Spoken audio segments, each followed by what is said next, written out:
ఇక చూడండి అది ఓపెన్ చేయి. నేను అంటే అప్పుడు నేను కొద్దిగా సన్నగున్న ఆ రోజుల్లో చేసినటువంటిది. పాపం అంకం రవి సార్ వీళ్ళందరిది రికార్డ్ చేయించిండు, ఎవరెవరు మహనీయులు ఉన్నారో అందరిది మా అందరితో చేయించండి. ఇది సాకలైలమ్మకు సంబంధించినటువంటి డాక్యుమెంటరీ 12 ఏళ్ల కింద చేసిన నేను.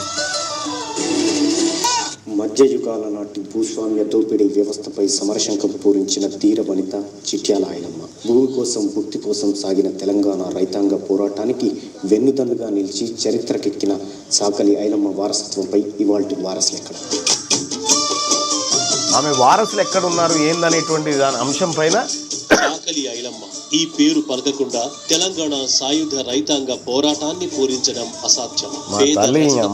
పుట్టి పెద్ద గుండెల్లో తుపాకీ గుండె పేలిన ధీర వనిత ఆమె. రజాకార్లు దేశ్ముఖ్ల ఆగడాలను చీల్చి చెండాడిన వీరనారి మన చిట్యాల ఐలమ్మ.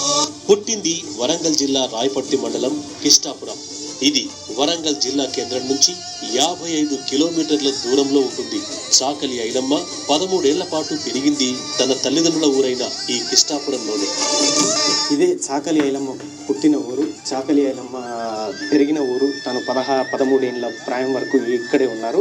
ఈ ఇంట్లోనే సాకలి ఐలమ్మ జన్మించిన ఇల్లు ఇది.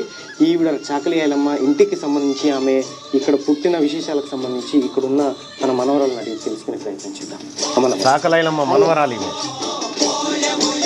వరంగల్ జిల్లా రాయపర్తి మండలం కిష్టాపురంలో ఉన్న ఈ ఆవరణంలోనే సాకలి ఐలమ్మ జన్మించింది. ఈ ఇంట్లోనే తను 13 సంవత్సరాల ప్రాయం వరకు పెరిగింది. 13 సంవత్సరాల తర్వాత తన వివాహము పాలకుర్తిలో ఉన్న అత్తగారింటికి ఇక్కడ నుంచి షిఫ్ట్ అయిపోయింది. తర్వాత సాకలి ఐలమ్మ తమ్ముడు కోడలు ఈవిడ ఇప్పుడు ప్రస్తుతం మనతో ఉన్నది రామక్క, ఈవిడ పేరు.